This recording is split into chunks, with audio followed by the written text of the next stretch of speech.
The elevator climbed 30 floors, and with each passing number, I felt more like a fraud. My off-the-rack suit looked decent enough in our bedroom mirror, but here, surrounded by the gleaming marble and gold fixtures of the Meridian Tower, I might as well have been wearing a paper bag. "Stop fidgeting with your tie, David," Evelyn whispered, her manicured fingers adjusting my collar with practiced efficiency. "You look fine." Fine. Not great, not handsome, not distinguished. Fine. Like a participation trophy in human form. The elevator doors opened with a soft chime, revealing the kind of rooftop party that existed only in movies and the fever dreams of social climbers. String lights draped between towering glass barriers, a full bar manned by actual bartenders in bow ties, and guests who looked like they'd stepped off magazine covers. The city sprawled below us, twinkling like scattered diamonds.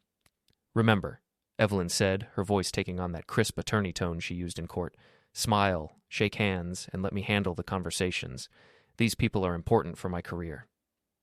Our career, I wanted to correct her.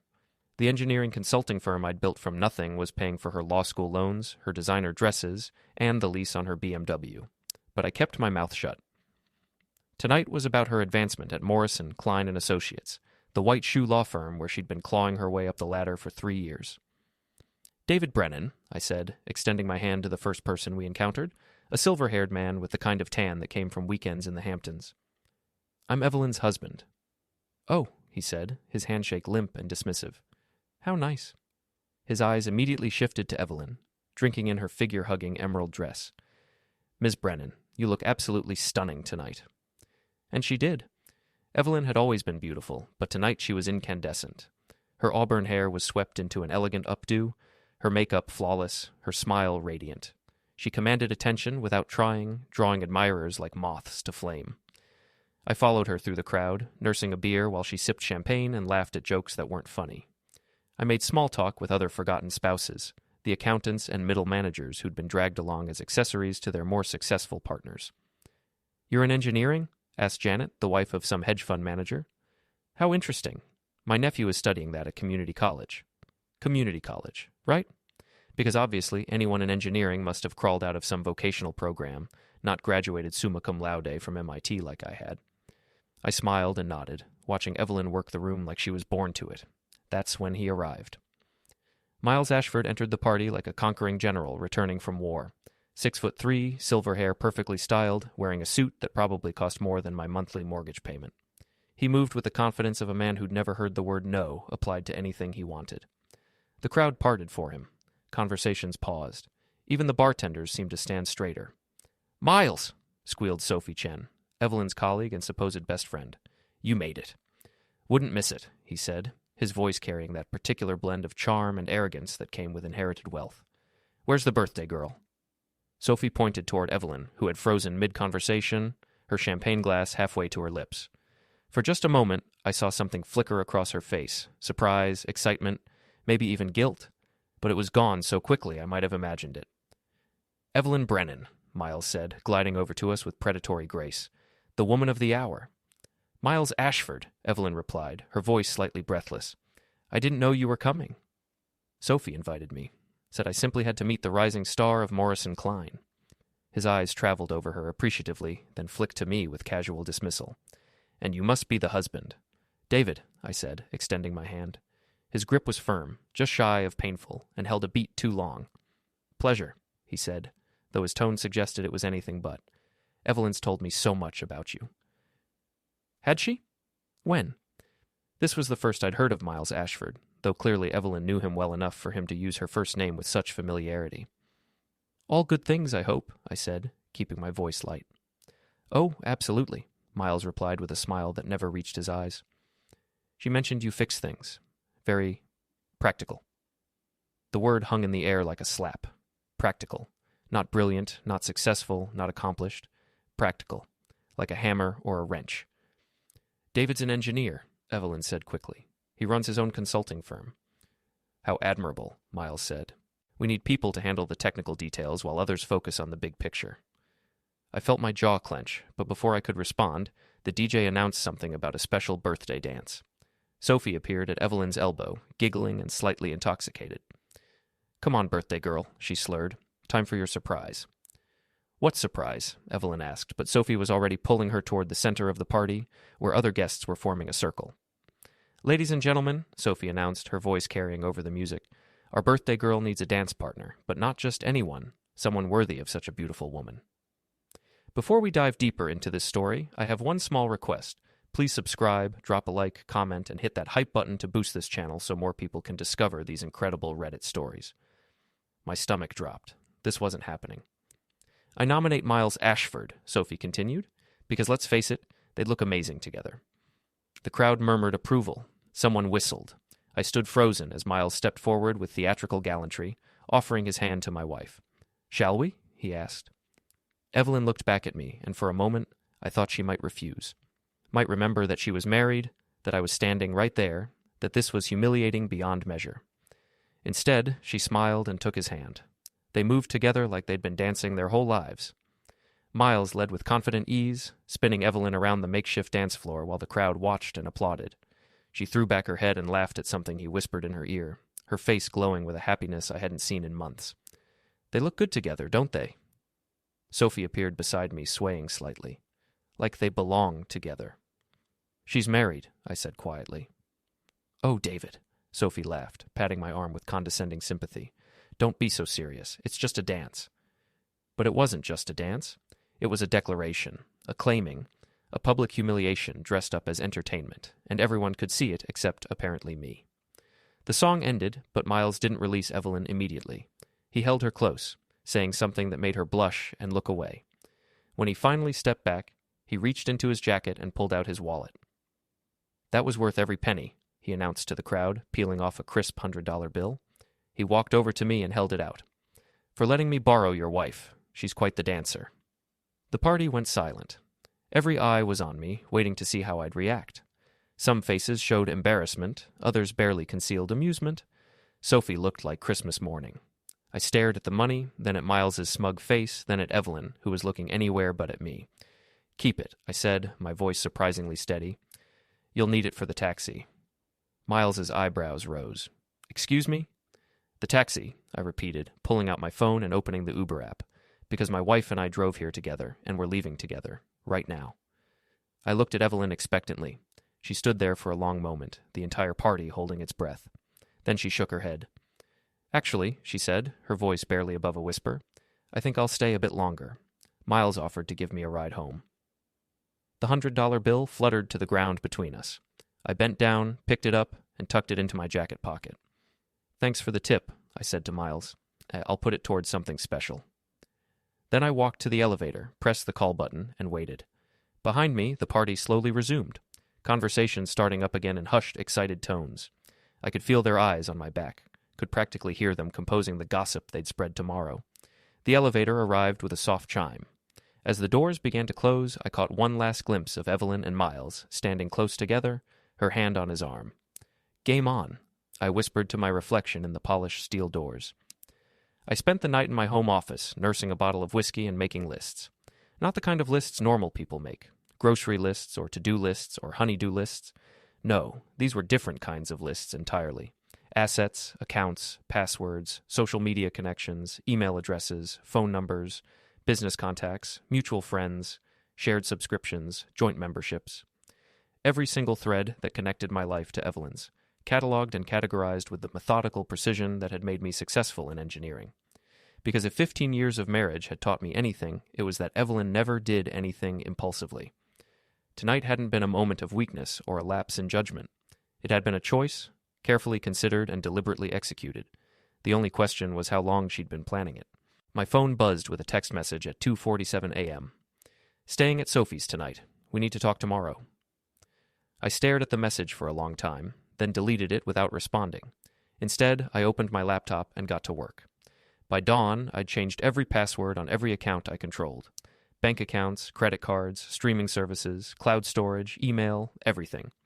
I'd also taken screenshots of our joint accounts, documenting every transaction from the past 6 months.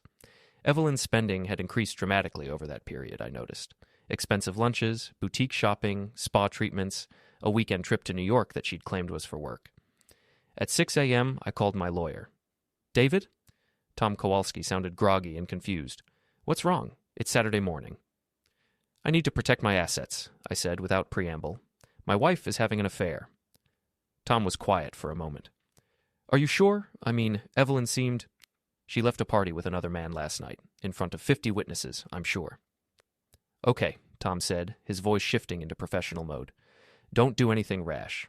Don't change the locks, don't drain the accounts, don't confront her until we talk. Can you be in my office at 9? I'll be there. I hung up and looked around my office. Our office, technically, since we'd bought this house together, but I'd been the one making the mortgage payments, the one who'd renovated the basement, the one who'd built the custom shelving and installed the security system. The security system. I'd almost forgotten about that. I pulled up the app on my phone and scrolled through the camera feeds. Front door, back door, driveway, living room, kitchen. All quiet, all empty. But the system also tracked entry and exit times, and according to the logs, Evelyn had come home at 3:15 a.m. She'd lied about staying at Sophie's. I scrolled back through the previous weeks, looking for patterns. There, 3 Tuesday nights when she'd supposedly worked late, but the system showed her coming home after midnight. 2 Saturday afternoons when she'd claimed to be shopping with friends, but had left in workout clothes and returned in business attire. My phone buzzed again. Another text from Evelyn. Coming home to shower and change. Please don't make this harder than it has to be. I looked at the message, then at the security camera feed showing our empty driveway. She wasn't here yet, which meant I had maybe 20 minutes. I went upstairs to our bedroom and opened Evelyn's jewelry box. Everything was still there. Her grandmother's pearls, the diamond earrings I'd bought for our 10th anniversary, her wedding ring from last night. She'd taken it off before the party, claiming it clashed with her dress. But there was something new, a small velvet box tucked behind her watch collection. Inside was a delicate gold bracelet with a charm shaped like a key. The inscription read, "To New Beginnings, M." My hands were completely steady as I took photos of the bracelet and the inscription. Then I put everything back exactly as I'd found it. Downstairs, I made coffee and waited. Evelyn's BMW pulled into the driveway at 8:30. I watched through the kitchen window as she sat in the car for several minutes, probably rehearsing whatever speech she'd prepared. She looked tired, her makeup smeared, her hair disheveled. The emerald dress from last night was wrinkled. She finally came through the front door, moving cautiously like she expected me to start yelling. Instead, I was sitting at the kitchen table with my coffee and the morning newspaper, the picture of suburban normalcy. "David," she said softly. "Coffee's fresh," I replied without looking up from the sports section. She poured herself a cup and sat across from me. We'd had breakfast at this table thousands of times over the years, but this felt different, like we were strangers sharing space in a hotel restaurant. "We need to talk," she said finally. "Do we?" I folded the newspaper and looked at her directly. "Seems like you did plenty of talking last night." Her cheeks flushed. It wasn't supposed to happen like that. Sophie had too much to drink, and she thought it would be funny. Which part wasn't supposed to happen? The dancing, the flirting, or leaving with him? "I didn't leave with him," she said quickly. "I took a taxi." "To where?" She hesitated just long enough to confirm what I already knew. "To Sophie's." "Interesting," I said, pulling out my phone and showing her the security system log. "Because according to this, you came home at 3:15 a.m. Either Sophie lives a lot farther away than I thought, or you made a stop somewhere else." Evelyn stared at the screen, her face going pale. "You're tracking me." "I'm tracking our house. You know, the one with the security system I installed to protect us from burglars. Turns out it's pretty good at protecting against other things, too." She set down her coffee cup with shaking hands. "David, I can explain." "Can you? Because I'd love to hear the explanation for this." I pulled out my phone and showed her the photos of Miles's bracelet. The color drained completely from her face. "You went through my things?" "They're in our bedroom, Evelyn. In our house. That I pay for." "That we pay for," she corrected automatically. "Do we?" I pulled out a folder I'd prepared earlier. "Because according to our bank statements, I've been covering the mortgage, utilities, insurance, and most of the household expenses for the past year. Your paychecks seem to disappear pretty quickly. Expensive lunches, shopping trips, spa days, weekend getaways." I spread the statements across the table. "Tell me, what exactly are you contributing to this marriage besides lies?" Evelyn stared at the papers, her mouth opening and closing silently. Finally, she found her voice. "You can't just... This isn't how marriages work, David. You don't keep score like this." "You're right," I said, gathering up the statements. "Marriages are supposed to be partnerships, built on trust, honesty, mutual respect. But somewhere along the way, you decided those things didn't apply to you."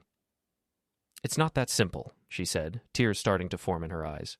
You don't understand what it's like for me at the firm. The pressure, the competition. Miles, he gets it. He understands that world. The world where married women accept expensive jewelry from other men? It's not like that. Then what is it like, Evelyn? Because from where I'm sitting, it looks like you've been having an affair with a rich man who can give you things I can't. A penthouse apartment, designer clothes, connections to the right people, and last night you made your choice public. She was crying now, mascara streaming down her cheeks. I never meant for it to go this far. It just happened. Things don't just happen, Evelyn. People make choices. You chose to lie to me. You chose to sneak around behind my back. You chose to humiliate me in front of 50 people. And now you're choosing to sit there and make excuses instead of taking responsibility. I stood up and walked to the kitchen sink, rinsing out my coffee cup with deliberate calm. Behind me, Evelyn was sobbing. What happens now? She asked through her tears. I dried my hands on the dish towel and turned to face her. Now you pack a bag and leave. We'll figure out the rest later. David, please. Can't we try counseling? Can't we work through this? Work through what exactly? Your lies, your affair, your complete lack of respect for our marriage? I shook my head. Some things can't be fixed, Evelyn. They can only be replaced. She stared at me like she'd never seen me before. You're different. This isn't like you. You're right, I said. The old me would have begged you to stay, would have blamed himself for not being good enough, rich enough, exciting enough, would have spent months in therapy trying to figure out where he went wrong. I smiled, but there was no warmth in it. But that man was a fool, and I'm done being foolish. Evelyn sat there for another few minutes, crying and occasionally trying to speak, but there was nothing left to say. Eventually, she went upstairs to pack. I heard her moving around up there, opening drawers and closets. At one point, she came back down with a suitcase and stood in the kitchen doorway like she wanted to try again. I'm sorry, she said quietly. I know you are, I replied. You're sorry you got caught. She flinched like I'd slapped her, then walked out the front door. Her BMW sat in the driveway for several more minutes before finally pulling away.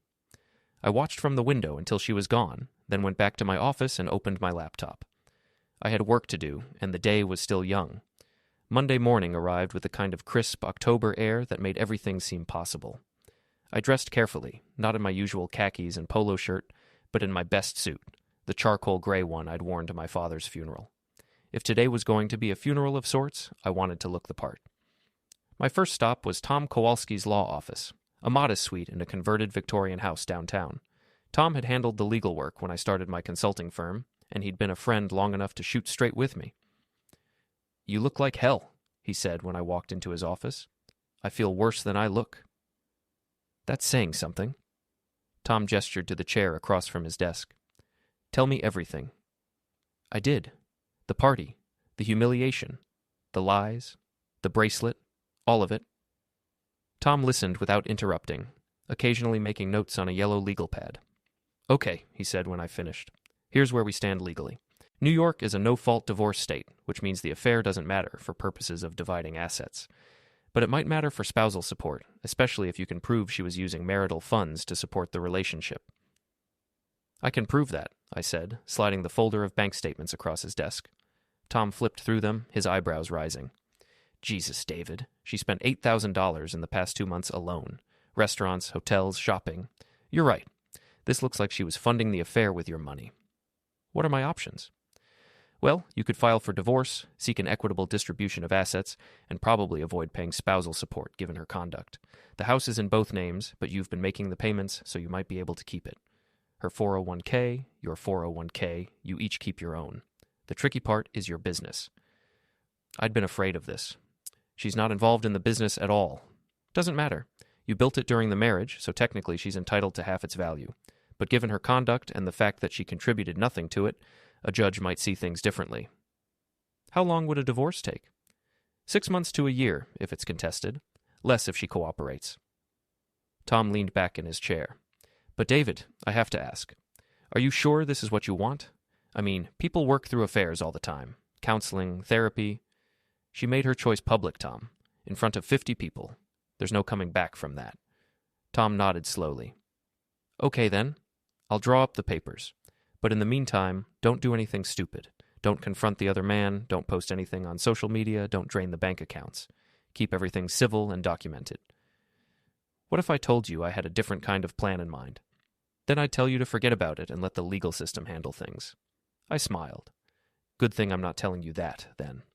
From Tom's office, I drove to my own office, a small suite in a converted warehouse that I shared with 2 other consulting firms. My assistant, Maria, looked up when I walked in. "David, how was Evelyn's party Saturday night?" "Educational," I said. "Any messages?" "A few. Oh, and someone named Sophie Chen called this morning. Said it was urgent." I felt a cold smile spread across my face. "Did she leave a number?" "It's on your desk." Sophie's call went straight to voicemail. "David, it's Sophie. Look, about Saturday night, I think there might have been some misunderstandings. Can we talk? I think I can help clear things up with Evelyn. Call me back." Misunderstandings. Right. Instead of calling Sophie back, I did something else entirely. I opened my laptop and navigated to a website I'd discovered during my weekend research, a private investigation service that specialized in what they euphemistically called social intelligence gathering. For $500, they would compile a comprehensive report on anyone: social media activity, public records, business associations, known associates, financial information that was publicly available. It was all perfectly legal, just time-consuming to do yourself. I placed orders for reports on Miles Ashford and Sophie Chen. Then I made another call, this one to my old college roommate Jake Morrison, who now worked in cybersecurity for a major bank in Manhattan. "David, long time no talk. How's married life treating you?" "It's been better," I said. "Listen, I need a favor. Hypothetically speaking, if someone wanted to monitor their own social media accounts for unauthorized access, what would be the best way to do that?" "Hypothetically? Set up alerts for any login from an unrecognized device or location. Most platforms have that option in their security settings. Why?" "Just curious about protecting my privacy." "Uh-huh. David, you're the most technologically paranoid person I know. Your accounts are probably more secure than the Pentagon's. What's really going on?" "Nothing I can't handle." "Okay, but if you need help with anything, and I mean anything, you call me. We've been friends for 20 years. Appreciate that, Jake." After hanging up, I spent the next hour implementing Jake's suggestions across all my social media accounts, email, and cloud storage. If Evelyn or anyone else tried to access my information, I'd know about it immediately. My phone rang at 11:30. "Evelyn. David, we need to talk about practical things. My clothes, my car payment, the joint accounts." "What about them?" "I need access to money. You changed all the passwords." "I changed the passwords on my accounts. You have your own checking account." "That only has a few $100s in it. How am I supposed to live?" "I don't know, Evelyn. Maybe ask Miles. He seems generous with his money." "This is ridiculous. We're married. You can't just cut me off financially." "Actually, I can. Tom Kowalski explained it to me this morning. As long as I'm not hiding assets or preventing you from accessing your own money, I can control my own accounts however I see fit." There was a long pause. "You went to a lawyer?" "Of course I went to a lawyer. What did you think was going to happen, Evelyn? That we just pretend Saturday night never occurred?" "I thought we could work things out." "By work things out? Do you mean I'd pretend not to know about your affair while you continue seeing Miles?" "It's not an affair." "Then what is it?" Another pause. "It's complicated." "No, Evelyn, it's actually very simple. You're married to me, but you're romantically involved with another man. That's called an affair, and now you're facing the consequences." "The consequences?" she repeated, her voice turning cold. "Is that what this is? Punishment?" "This is reality. You made choices, and choices have consequences. You chose to humiliate me publicly, so now our private business becomes public. You chose to prioritize another man over your husband, so now you get to see what life looks like without your husband's financial support. I never prioritized. You left a party with another man, Evelyn, in front of 50 people, after accepting expensive jewelry from him, after lying to me for months. If that's not prioritizing him over me, what would be?" She was quiet for a long moment. When she spoke again, her voice was different, harder. "Fine. If that's how you want to play this, we'll play it your way. But don't expect me to make this easy for you." "I wouldn't dream of it," I said, and hung up. At 2 p.m., my phone buzzed with a text from an unknown number. "This is Miles Ashford. I think we should meet and discuss this situation like adults." I stared at the message for a full minute, then typed back, "I agree. Flanagan's Pub on 5th Street. 6 o'clock tonight. Come alone." His response was immediate. "See you there." I spent the rest of the afternoon preparing for what I knew would be either a very short conversation or a very interesting one. Miles Ashford was about to learn that not everyone could be bought, intimidated, or charmed. Some people, when pushed far enough, pushed back. Flanagan's Pub was exactly the kind of place Miles Ashford would never normally set foot in. Dark wood paneling, neon beer signs, and the lingering smell of decades of cigarette smoke that no amount of cleaning could eliminate. I'd chosen it deliberately. If we were going to have this conversation, it would be on my turf, not his. I arrived early and claimed a corner booth with a clear view of the entrance. The after-work crowd was just starting to filter in: construction workers, office clerks, people who worked with their hands and cashed paychecks instead of collecting dividends. My people, in other words. Miles walked through the door at exactly 6 o'clock, and the contrast was almost comical. His $1,000 suit and Italian leather shoes stood out like a peacock in a chicken coop. He scanned the room with barely concealed distaste before spotting me in the corner. "David," he said, sliding into the booth across from me. "Thank you for agreeing to meet." "Miles." I gestured to the waitress. "What are you drinking?" "I'll have a scotch. Single malt, if you have it." The waitress, a middle-aged woman named Betty, who'd been working at Flanagan's since I was in high school, gave him a look that could have stripped paint. "We got Johnny Walker Black. That work for you, Prince?" "That's fine," Miles said, his jaw tightening slightly. "Another beer for me, Betty. Thanks." When she was gone, Miles leaned forward and clasped his hands on the table. "Look, David, I think we got off on the wrong foot Saturday night. That whole scene with the money, that was inappropriate. I apologize." "Do you?" "Of course. It was meant as a joke, but I can see how it came across as insulting." I took a sip of my beer and studied his face. He was handsome, I had to admit. The kind of distinguished good looks that came from good genes, expensive grooming, and a lifetime of confidence. But there was something else there, too. A hardness around the eyes that suggested he wasn't used to apologies or explanations. "What about the bracelet?" I asked. His composure slipped for just a moment. "I'm sorry?" "The gold bracelet with the key charm? To new beginnings? Ring any bells?" Miles was quiet while Betty delivered his scotch. He took a sip, buying time to think. "Evelyn mentioned you'd found that," he said finally. "Did she? What else did she mention?" "That you're understandably upset, that you've cut off her access to money, that you're being vindictive." "Vindictive," I repeated. "Interesting word choice. What would you call a married woman who accepts expensive gifts from another man?" "I'd call it complicated." "Complicated. That's what she said, too. You two must have rehearsed this." Miles's face hardened. "Look, David, I'm trying to be reasonable here. I'm trying to find a solution that works for everyone." "Everyone meaning you and my wife." "Everyone meaning all three of us. This doesn't have to be ugly." I laughed, a sound with no humor in it. "It's already ugly, Miles. It became ugly the moment you decided you wanted something that belonged to another man." "Belonged?" His voice rose slightly, drawing glances from nearby tables. "Evelyn isn't property, David. She's a person with her own wants and needs." "You're absolutely right. She's a person who made vows to me 15 years ago. Vows that apparently don't mean much to either of you." Miles drained his scotch in one swallow and signaled Betty for another. "You want to know the truth? Evelyn's been unhappy for a long time. She feels trapped, stifled. She married too young, settled for too little." "Too little meaning me." "Too little meaning a life that doesn't match her potential? She's brilliant, David. She could be a partner at one of the top law firms in the city. She could have influence, power, respect. Instead, she's stuck in a suburban house with a man who fixes things for a living." The words hit their target, just as he'd intended, but instead of anger, I felt something else. A cold, calculating clarity. "You know what, Miles? You're probably right. Evelyn probably is too good for me. She's certainly too good for this house, this neighborhood, this life we built together." I leaned forward. "But here's the thing you don't understand. I didn't trap her. She chose this. She chose me. And if she's changed her mind, that's her right. But she doesn't get to have both." "Both?" "The security of being married to me and the excitement of being with you, the financial stability I provide and the social status you offer. She doesn't get to keep one foot in each world while lying to both of us." Miles's second scotch arrived. He took a smaller sip this time, his eyes never leaving my face. "What do you want?" he asked finally. "I want her to make a choice. You or me. All in, one way or the other." "And if she chooses me?"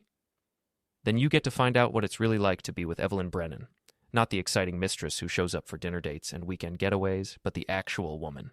The one who leaves dishes in the sink for days, who spends money like it's going out of style, who needs constant validation and attention. I smiled. The one who's capable of lying to someone she claimed to love for months without batting an eye? Miles was quiet for a long moment. You really think that little of her? I think that little of what she's become. The woman I married wouldn't have done this. But people change, and apparently not always for the better. So what happens now? I finished my beer and stood up. Now you and Evelyn figure out what you really want. But while you're figuring it out, she doesn't get to use my money to finance her new life. She doesn't get to live in my house while she's planning her exit, and she doesn't get to pretend this is all just a misunderstanding. I threw a 20 on the table. That should cover both our drinks. Miles grabbed my arm as I started to leave. David, wait. What if I told you I could make this worth your while? Financially, I mean. A clean break, no lawyers, no messy divorce proceedings. I looked down at his hand on my arm, then back at his face. Are you trying to buy my wife from me? I'm trying to solve a problem. No, Miles, you're trying to avoid consequences, just like she is. I pulled my arm free. But some things can't be bought. Some problems can't be solved with money, and some consequences can't be avoided. I walked out of Flanagan's pub and into the cool October evening, leaving Miles Ashford alone with his expensive scotch and his expensive problems. My phone rang before I reached my car. Evelyn. What did you say to him? Nothing he didn't already know. He's upset. He says you were threatening. I wasn't threatening anyone. I was explaining reality. David, please, can't we find a way to work this out? I never wanted to hurt you. But you did hurt me, Evelyn. You humiliated me in front of 50 people. You lied to me for months. You spent our money on another man. I got into my car and started the engine. And now you're calling me to complain that your boyfriend is upset. Do you see the problem here? It's not that simple. It is that simple. You're either married to me or you're not. You're either committed to this relationship or you're not. You can't have it both ways. I need time to think. You've had months to think, Evelyn. While you were lying to me, you were thinking. While you were sneaking around behind my back, you were thinking. While you were accepting gifts from another man, you were thinking. I pulled out of the parking lot. The time for thinking is over. Now it's time to choose. I hung up and drove home to my empty house, where I spent the evening making more lists and preparing for what came next. Because Miles Ashford was wrong about one thing. This wasn't about money or status or who could give Evelyn a better life. This was about consequences. And consequences, I was learning, could be very satisfying indeed. The private investigation reports arrived Wednesday morning via secure email, and they were even more illuminating than I'd hoped. Sophie Chen, it turned out, had quite the interesting background. She'd been fired from her previous law firm for unprofessional conduct.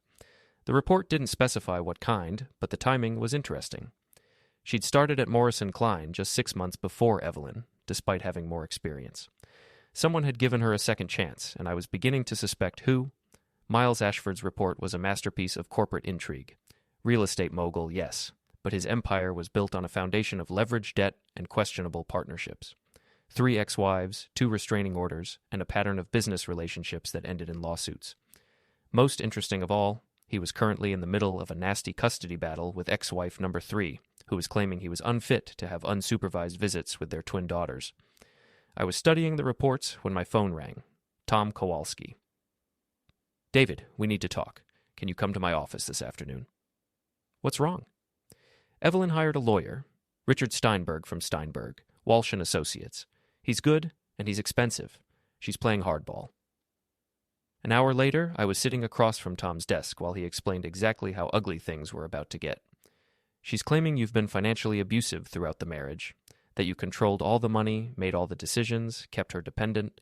She wants spousal support, half the value of your business, and she wants to stay in the house during the divorce proceedings. That's ridiculous.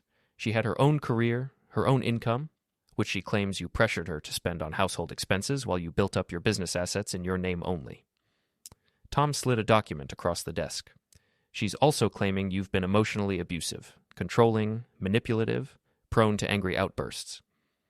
I read through the filing, my disbelief growing with each paragraph. According to Evelyn's version of events, I was a controlling tyrant who had systematically isolated her from friends and family, monitored her activities, and threatened her when she tried to assert independence. This is fiction, I said finally. I know that, and you know that, but we have to respond to it. The good news is that her story doesn't match the evidence. Bank records show she had access to money and spent freely. Phone records will show she maintained relationships with friends and colleagues. Social media posts show her living an active social life. What about the affair? That's where things get tricky. She's not denying the relationship with Ashford, but she's claiming it started after you became abusive. She's painting it as an escape from a controlling marriage, not infidelity. I felt something cold and hard settle in my chest. She's rewriting history. That's what people do in divorce proceedings. They create narratives that serve their interests. Tom leaned back in his chair. The question is, how do we counter her narrative with our own? I thought about the reports on my desk at home, about Sophie's mysterious firing and Miles's pattern of failed relationships. Leave that to me. That evening, I did something I'd never done before. I called Sophie Chen. "David!" Her voice was artificially bright, like she'd been expecting my call. "I'm so glad you reached out. I've been wanting to talk to you about this whole misunderstanding." "It's not a misunderstanding, Sophie. My wife is having an affair, and you helped orchestrate it. That's not, I would never... The birthday party setup, the dance, the public humiliation, that was all your idea, wasn't it?" There was a long pause. "David, I think you're misinterpreting what happened. Evelyn is my friend, and I was just trying to help her have a good time." "Help her have a good time by pairing her up with another man in front of her husband? It was just a dance." "Was the bracelet just a dance too? The secret meetings? The lies?" Another pause, longer this time. "I don't know what you're talking about." "Sure you don't. Tell me, Sophie, how long have you known Miles Ashford?" "I don't see how that's relevant. Humor me." "A few months. We met at a bar association event." "Interesting, because according to my information, you knew him before you started working at Morrison Klein. In fact, he's the one who recommended you for the job after you were fired from Patterson and Associates." The silence stretched so long I thought she'd hung up. "Sophie, you still there?" "You've been investigating me." Her voice was different now, harder. "I've been investigating everyone involved in this situation. It's amazing what you can learn when you start asking the right questions." "You can't prove anything." "Can't I? Want to bet your career on that?" "What do you want, David?" "I want the truth. How long have you been working with Miles to break up my marriage?" "It wasn't like that." "Then what was it like?" Another long pause. Then quietly, "Miles said Evelyn was unhappy, that she deserved better. He asked me to help him get to know her better. By setting up romantic encounters and lying to her husband. By giving her opportunities to see what else was out there." "And what did Miles offer you in return? Money, career advancement, or just the thrill of destroying someone else's marriage?" "You don't understand. Evelyn is miserable with you. She has been for years. We were helping her find the courage to leave." "By having her commit adultery instead of asking for a divorce? By showing her she had options?" I almost laughed. "Options." "Right. And I suppose it's just a coincidence that her option happens to be a wealthy real estate developer who could advance both your careers. Miles cares about her. Miles cares about having something that belongs to another man, and you cared about getting your career back on track after being fired for sleeping with a partner at your last firm." The sharp intake of breath told me I'd hit the target. "That's right, Sophie. I know about Patterson and Associates. I know why you were really fired, and I know Miles Ashford was the client you were working with when it happened." "You bastard," she whispered. "Maybe, but at least I'm an honest bastard. Can you say the same?" I hung up and immediately called Tom Kowalski's emergency line. "Tom, it's David. I need you to amend our response to Evelyn's filing. I have evidence that her affair was premeditated and that she had help planning it." "What kind of evidence?" "The kind that turns her victim narrative into a conspiracy theory." "David, be very careful here. If you're wrong about this, I'm not wrong, and tomorrow I'm going to prove it." I spent the rest of the evening preparing for what would either be the most satisfying conversation of my life or the biggest mistake I'd ever made. But sometimes, when people pushed you far enough, you had to push back twice as hard. Thursday morning, I dressed like I was going to war. My best suit, my father's cufflinks, and a confidence I hadn't felt in years. Today was the day everything changed. My first stop was Morrison Klein and Associates, the prestigious law firm where Evelyn worked and where this whole mess had started. The building was a gleaming monument to legal success, 40 stories of glass and steel in the heart of downtown. I took the elevator to the 32nd floor and approached the reception desk with the kind of smile that had gotten me through countless client presentations. "Good morning," I said to the young woman behind the desk. "Yeah, I'm David Brennan. I'm here to see my wife, Evelyn Brennan." The receptionist's eyes widened slightly. Apparently, word of our marital troubles had already spread through the office gossip network. "I'm sorry, Mr. Brennan, but Mrs. Brennan is in a meeting." "That's fine. I'll wait." I settled into one of the leather chairs in the reception area and pulled out my phone. The waiting area was designed to impress. Original artwork, fresh flowers, law journals artfully arranged on glass tables. Everything calculated to project success and stability. After 20 minutes, Evelyn appeared in the hallway, talking animatedly with a colleague. She looked professional and confident in her navy suit and pearls, every inch the successful attorney she'd always wanted to be. She saw me and stopped mid-sentence. "David, what are you doing here?" "We need to talk." "I'm working. You can't just show up at my office." "Actually, I can. It's a public building." I stood and walked over to her. 5 minutes. That's all I need." Evelyn looked around nervously, aware that her colleagues were watching. "Fine. Conference room 3. The conference room was all glass walls and modern furniture, designed to conduct business in full view of the office. Perfect for my purposes. "You're making a scene," Evelyn said as soon as the door closed. "Am I? I thought I was just visiting my wife at work." "Your wife who you've cut off financially and who you're dragging through a public divorce." "My wife who committed adultery and lied about it for months." I sat down across from her. "But I'm not here to rehash old arguments, Evelyn. I'm here to give you a chance to tell the truth." "The truth about what?" I pulled out my phone and set it on the table between us. "The truth about Sophie Chen, the truth about Miles Ashford, the truth about how long this has been planned." Her face went pale. "I don't know what you're talking about." "Sure you do. See, I had an interesting conversation with Sophie last night. She told me all about how Miles asked her to help him get to know you better, how they set up opportunities for you to see what else was out there." "That's not... Sophie wouldn't..." "Sophie would, and Sophie did. Just like she helped plan that little scene at your birthday party. Just like she's been feeding Miles information about our marriage for months." Evelyn was shaking her head, but I could see the doubt in her eyes. "You want to know the really interesting part?" I continued. "Sophie and Miles have history. She was fired from her last job for having an affair with a client. Want to guess who that client was?" "You're lying." "Am I?" "Call her. Ask her. Better yet, ask Miles." Evelyn stared at me for a long moment, then grabbed her phone and started dialing. I could hear it ringing on speaker. "Sophie, it's me. I need to ask you something, and I need you to tell me the truth. Did you know Miles before you introduced us?" There was a pause. "Evelyn, I can explain. Just answer the question. Did you know him before?" "Yes, but it's not what you think." Evelyn hung up and looked at me with something approaching horror. "How long have you known?"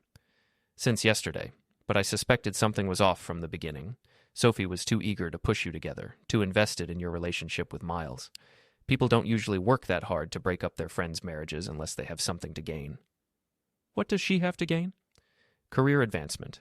Miles has connections throughout the legal community. He can open doors for her that would otherwise stay closed." Evelyn put her head in her hands. "I feel like such an idiot." "You should, but that's not why I'm here." She looked up. "Then why are you here?" "To give you one last chance to do the right thing. Withdraw the divorce filing. Admit that you made a mistake. Come home and let's try to work this out." "After everything that's happened, after all the things we've said?" "After everything you've done," I corrected. "I haven't done anything except react to your choices. But I'm willing to forgive those choices if you're willing to own them and make different ones going forward." Evelyn was quiet for a long time, staring at her hands. When she finally looked up, there were tears in her eyes. "I can't," she said quietly. "Can't or won't?" "Both. David, even if Sophie manipulated the situation, even if Miles used me, the feelings were real. I was unhappy, and I have been for years. This whole mess just forced me to admit it." I felt something inside me break, but my voice remained steady. "Then you've made your choice." "I guess I have." I stood and picked up my phone. "Then let me tell you what happens next. Your boyfriend Miles is about to lose his custody battle with his ex-wife. Turns out, having an affair with a married woman doesn't look good to family court judges. Sophie's career at Morrison Klein is about to hit some turbulence when her history of workplace relationships becomes public knowledge, and you're about to discover what it's really like to be financially independent." "What do you mean?" "I mean, I'm not the same man you married, Evelyn. The old me would have rolled over and let you take half of everything I built while you rode off into the sunset with your rich boyfriend. But that man is gone." I walked to the door. "The new me fights back." I left her sitting in the conference room and walked out of Morrison, Klein & Associates for the last time. In the elevator, I made a phone call to the one person who could help me with the next phase of my plan. "Jake, it's David. Remember that favor you offered? I'm ready to collect." By the time I got home that afternoon, the wheels were already in motion. Miles Ashford was about to learn that some people couldn't be bought, intimidated, or dismissed, and Evelyn was about to discover that actions had consequences, even for successful attorneys who thought they were too smart to get caught. The old David Brennan would have quietly accepted defeat and moved on with his life. But the old David Brennan was gone, and the new one was just getting started. Friday afternoon, I sat in my office reviewing the final details of what I'd come to think of as the plan. Everything was in place. The documents, the recordings, the timeline. All I needed now was the right moment to set everything in motion. That moment came at 3:47 p.m. when my phone rang with a call from an unknown number. "David Brennan, this is Detective Martinez with the City Police. I need to ask you a few questions about Miles Ashford." My heart stopped. "What kind of questions?" "Can you come down to the station? It's about some allegations that have been made." 2 hours later, I was sitting in a sterile interview room across from Detective Martinez, a middle-aged woman with tired eyes and a no-nonsense attitude. "Mr. Brennan, we've received a complaint alleging that you've been harassing Mr. Ashford, following him, making threatening phone calls, interfering with his business relationships. What can you tell me about that?" I almost laughed. "Detective, I met with Miles Ashford exactly once at a public restaurant. At his request. I haven't called him, followed him, or interfered with anything. He says you've been conducting some kind of investigation into his personal life, hiring private detectives, contacting his business associates." "I hired a private investigation service to compile public information about Mr. Ashford, yes. The same kind of background check any business would run before entering into a partnership. Everything they provided was legally obtained from public records." Detective Martinez consulted her notes. "He also claims you've been spreading false information about him to damage his reputation." "I haven't spread any information about Miles Ashford to anyone except my attorney in the context of divorce proceedings. If his reputation is being damaged, perhaps he should examine his own conduct." The detective studied me for a long moment. "Mr. Brennan, I'm going to be straight with you. This complaint feels like someone trying to use the police to fight a civil dispute, but I have to investigate it, so I need to ask, do you have any plans to contact Mr. Ashford or interfere with his business in the future?" "Detective, all I want is to be left alone to handle my divorce proceedings. If Mr. Ashford stays out of my life, I'll stay out of his." "Fair enough." She closed her notebook. "But Mr. Brennan, whatever's going on between you and this man, don't let it escalate. These things have a way of getting out of hand." I drove home with a new understanding of exactly what kind of man I was dealing with. Miles Ashford wasn't just arrogant and entitled. He was the type who tried to use the legal system as a weapon when things didn't go his way. That evening, I made a decision that would have shocked the old David Brennan. I called a press conference. Well, not exactly a press conference. More like a gathering of interested parties in the private dining room of Flanagan's Pub. But the effect was the same. I'd invited Tom Kowalski, my business partner Rick Santos, my old friend Jake Morrison, and 3 other people who had reason to be interested in Miles Ashford's conduct. His ex-wife Jennifer, Sophie Chen's former boss at Patterson and Associates, and a reporter from the Business Journal who'd been investigating Ashford's real estate dealings. "Thank you all for coming," I said as we gathered around the large table in the back room. "I know this is unusual, but I wanted you to hear this story from me before it becomes public." For the next hour, I laid out everything: the affair, the manipulation, Sophie's involvement, Miles's pattern of behavior, the attempts at intimidation. I showed them documents, played recordings of phone conversations, presented a timeline that painted a picture of calculated deception. Jennifer Ashford, Miles's ex-wife, was the first to speak when I finished. "This matches everything I've been trying to tell the custody court," she said. "Miles has a pattern of manipulating situations to get what he wants, then using his money and connections to avoid consequences when it backfires." "He did the same thing at Patterson and Associates," added Robert Patterson, Sophie's former boss. "Used Sophie to get inside information about our clients, then dropped her when the relationship became inconvenient. We couldn't prove it at the time, but the pattern was clear." The reporter, a sharp-eyed woman named Lisa Chen, was taking notes furiously. "Mr. Brennan, are you prepared to go on record with these allegations?" "I'm prepared to tell the truth," I said. "Everything I've shown you tonight is documented and verifiable.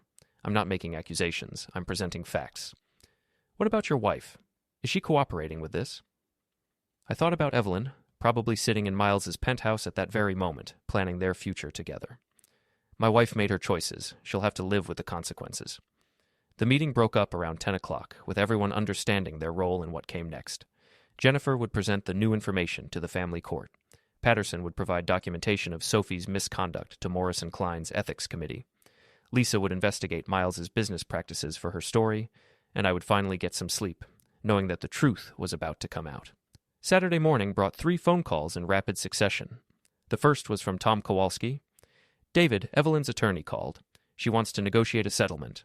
Apparently she's had a change of heart about the contested divorce." The second was from Jake Morrison. "You need to see the news. Channel 7 is running a story about Miles Ashford, something about questionable business practices and custody issues." The third was from Evelyn herself. "David, we need to talk. Please, it's important." I met her at a coffee shop near downtown, neutral territory where we could speak without the weight of our shared history pressing down on us. She looked tired, older somehow, like she'd aged years in the past week. "Miles is finished," she said without preamble. "The custody hearing, the ethics investigation, the business story. His lawyers say he'll be lucky to avoid criminal charges." "I'm sorry to hear that," I said, and meant it. I'd wanted consequences, not destruction. "Sophie's been fired. Morrison Klein terminated her this morning for violating professional conduct standards." "And you?" "I'm on administrative leave pending an internal review." She wrapped her hands around her coffee cup like she was trying to warm herself. "David, I need you to know, I never wanted any of this to happen." "Which part? The affair, the lies, or the consequences?" "Any of it. All of it." She looked up at me with red-rimmed eyes. I was so unhappy, and when Miles showed interest, when Sophie encouraged me, it felt like a chance to be someone different, someone more exciting, more important. "You were always important, Evelyn, at least to me. I know that now, but at the time, it didn't feel like enough." We sat in silence for a while, watching the Saturday morning crowd come and go. Finally, Evelyn spoke again. "Is there any chance, any possibility that we could try again? Not go back to how things were, but maybe start over?" I looked at this woman I'd loved for 15 years, this stranger who'd shared my bed and my dreams and my bank account while planning her escape with another man. I thought about forgiveness, about second chances, about the difference between love and trust. "I don't think so, Evelyn. Too much has happened, too many lies, too much betrayal. Even if I could forgive it, I don't think I could forget it." She nodded, tears starting to flow. "I understand. But I won't make this harder than it has to be. We can work out a fair settlement, divide things equitably, and move on with our lives." "Thank you," she whispered. I left her sitting in the coffee shop and drove home to my empty house, where I spent the rest of the day boxing up 15 years of shared memories. Some things, I realized, couldn't be repaired once they were broken, but some things, like self-respect and personal integrity, could be rebuilt from the ground up, and that, I decided, was exactly what I was going to do. The old David Brennan might have been gone, but the new one was just beginning to understand what he was capable of.